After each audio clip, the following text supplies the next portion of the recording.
This is a guide for the 4-player Shadows of Evil Easter egg. If you are looking for a solo version, hopefully that will be out soon. This guide will start with the Pack-a-Punch process, continue with the sword, and its upgrade. If you know how to do all that, then skip to this timestamp on screen if you want to skip right to the flag step. Due to the high pressure nature of the final steps, I recommend you watch this before starting the game as you cannot pause. You can use any Gobblegum setup, my team uses nothing.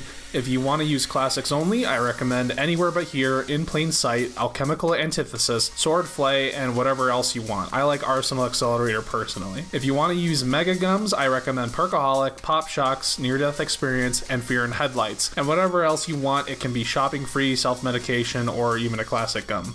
Starting off on round 1, you can get all of Pack-a-Punch open if your team is coordinating. The first player will open the junction door, and then we'll do the laundry ticket Easter egg to get 500 points. Then head to this beast fountain by Stamina. You can open other things along the way, but make sure you zap this shock box. Then grapple up to Nero's lair, run through this area and shock this box to open the stairs, and melee this box to open the summoning key. Collect the pen box off the ground, which will spawn in keepers, which you can kill. Collect the summoning key as well, and all players should head up to Nero's lair to do the ritual. Players not inside the room when the ritual starts will be locked out and the ritual will take longer. Interact with the table twice and the ritual will start. Survive and it should complete in 20 seconds if you have all players. Pick up the gateworm when it's done as well. Next, head to any of the other 3 districts. You can prioritize which one has the box or jug if that's your preference. In this guide, I will start with the Canal district. The second player will go into beast mode at this fountain and head into the canals, melee this box open, and then melee the door open. Then head around the corner and shock this box. Then grapple up here and run down to shock this box to open the stairs. Exit beast mode, head down to the box you first meleeed, and pick up the badge. Open this rift for later, and then all players head to the ritual area in the Ruby Rabbit. Complete this ritual and pick up its gateworm. Please note that on the 2nd and 4th rituals, a Margwa will spawn once they are complete, so beware of that. If you plan to do this on round 1, then head up to the train station and ride the train to the Waterfront district. You can change destinations by interacting with this sign. In the forward direction, look out of the left side of the train. You will see in the window of a building a glowing red symbol. Take note of this symbol. Don't move, as when you approach the waterfront area, you will see another symbol in a similar window. Again, take note as these are your sword symbols. Continue with the Pack-a-Punch process and head down to open this door. Again, if you plan on doing this round 1, do not open doors that open to the junction to save on points. Have the 3rd player go to this beast fountain, grapple up here, and melee this box. Run all the way down to the boxing gym and melee open this door. Exit beast mode and pick up the gym belt. All players head down to the boxing gym and do the ritual and pick up the gateworm. Once that's complete, get back on the train and set the destination to the Footlight district. In the forward direction the train looks, this time look out the right window. You will see that same symbol as you pass by, and this time you will see a new symbol in the Footlight area. Take note and memorize all 3 of the train symbols. If you forgot, you can ride the train again. Now in the Footlight area, open this door, and the 4th player needs to use this beast fountain, grapple up here, and jump across this gap to melee this box open. Then jump back across and grapple up to this point and shock this box. Exit beast mode and pick up the toupee. All players can now head to the ritual area in the Black Lace Burlesque and complete the ritual, pick up the gateworm. Because this is the 4th ritual, a Margwa will spawn. All players can now use a portal to head down to the underground area. Get close to this wall with 5 symbols and it will open. All players will head inside and place their gateworms in the ritual fountains. Place the closest to spawn in the walls in which you can wall run across. Interact with this table once all 4 gateworms are placed to start the Pack-a-Punch ritual. Once Pack-a-Punch is open, you can pass the round and work on the sword. Whoever remembers the sword symbols needs to use this beast fountain, head over to this wall and shock the 3 symbols that you saw. If the door doesn't open, then you didn't do this correctly.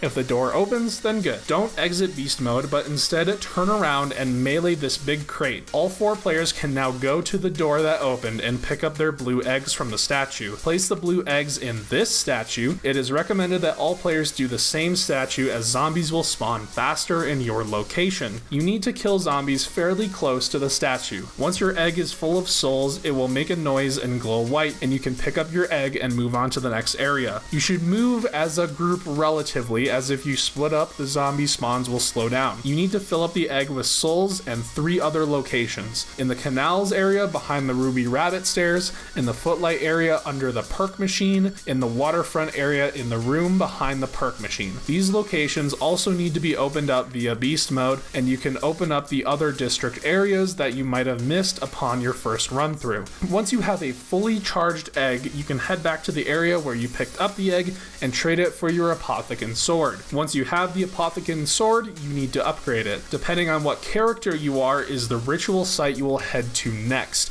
If you are Nero the Magician, you will head to the spawn ritual room in Nero's lair. If you are Jackie Vincent the Cop, you will head to the canals area in the Ruby Rabbit ritual room. If you are Jessica the Dancer, you will head to the Footlight area and in the Black Lace Burlesque ritual room. If you are Floyd the Boxer, you will head to the waterfront area in the boxing gym ritual room. Inside your respective ritual rooms, you will find a keeper ghost with an egg. Pick it up. You will now need to complete 4 ritual circles. Your first ritual circle spawns 1 Margwa and your next 3 will spawn 2. It doesn't matter what order you do them in. Only 1 player at a time can do a ritual circle in the game, so just help your teammates out while you are waiting. You can also only do 1 ritual circle for every player per round. The 4 ritual circles are right outside of a ritual room. There is one here in the junction, here in the canals, here in the Footlight, and here in the waterfront. If you are using Gobblegums, then Pop Shocks will make this much easier, as you can one-hit melee the Margwas 5 times. Once you have completed all 4 ritual circles, your egg should be full. Head back to where you got this egg and give it back to the ghost. The ghost will then give you an upgraded sword. All 4 players need the upgraded sword to progress. Once all 4 players have the upgraded swords, head up to Nero's lair and interact with this book. It should start levitating. Once that is done, you are on the flag step.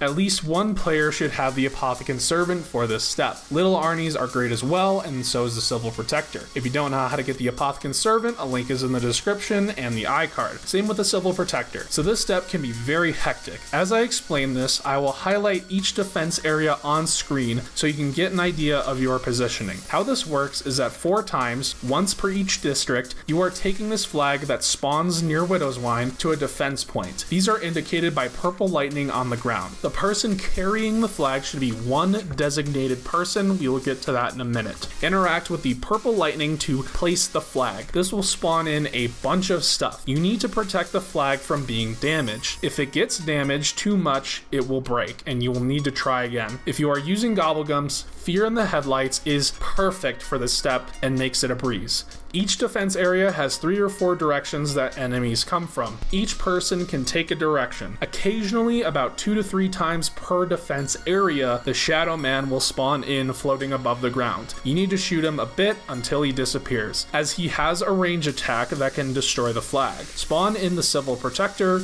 use nearby traps, throw little Arnies, leave no expense. A note is that for the player using the Apothicon Servant, do not shoot it near or on the flag. Once a flag defense is complete, you will hear a ding and the flag will pulse red and purple. Only the designated flag person can pick up the flag. The reason for this is a bug that if multiple people try to pick it up, it will just stay there. So just 1 person pick it up, everyone else stay away. Jump for the max ammos that will spawn where the flag was once you have picked it up. Then head to the next defense area and repeat the process. Once you have completed 2 defense waves, run to the ritual room and the flag will be placed where the ghost is. This is a successful flag step. You need to do this 4 times, once for each district. A flag step can only be completed 1 per round, so it's 4 rounds of this. On the first 2 flag steps, you will get a max ammo at every successful defense. And on the second 2 flag steps, the max ammo will only drop after completing the second defense. Once you have all 4 flag runs complete, you can start the boss fight. Once you start it, you will not get a break until the Easter egg is complete. So make sure you are as set up as possible. Full Pack-a-Punch and a full shield. If you're using Gobblegums, the near-death experience is perfect. This boss fight is simple. The keepers will take down the shield, shoot the Shadow Man until he's over the ritual table. If you mess up, a Margwa will spawn. To start the fight, all players need to interact with a keeper around the Pack-a-Punch room. This will take down the shield. Every time you shoot the Shadow Man, he will teleport to a different location. If you take too long to shoot his new location, he will put his shield back up and you'll need to try again. Keep shooting the Shadow Man in his new locations until he is over the central ritual table. Interact with it to capture the Shadow Man. This will automatically put you in the final step.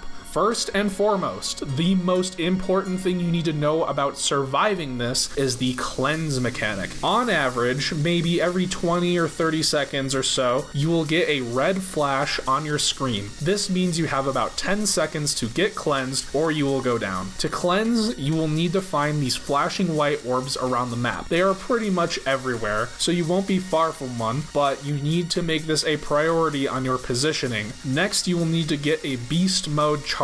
You can do this by getting the killing blow on any Margwa around the map. This will give you a beast mode charge. Upon entering beast mode, you will find it is permanent, and the bar at the bottom of your screen is now a health bar. If you exit beast mode for any reason, you must kill another Margwa. Each player has a specific role to fill in this step. Player 1 will be in the junction, players 2 and 3 will be in the waterfront and footlight respectively, and player 4 will be in the canals. Player 4 has the hardest job on this step. We will go over the two phases. Phase 1 is waiting and phase 2 is execution. Phase 1, all players will get beast mode charge. Players 1 through 3 will enter beast mode and wait. Player 4 will go to the footlight or waterfront districts and make sure the train is at one of those two locations. Then head back up to the canals. The junction player will wait in this pit under the crane. If you need to cleanse, grapple up here and cleanse with this orb. The footlight player can grapple up to this area above the buildable table or here above the burlesque.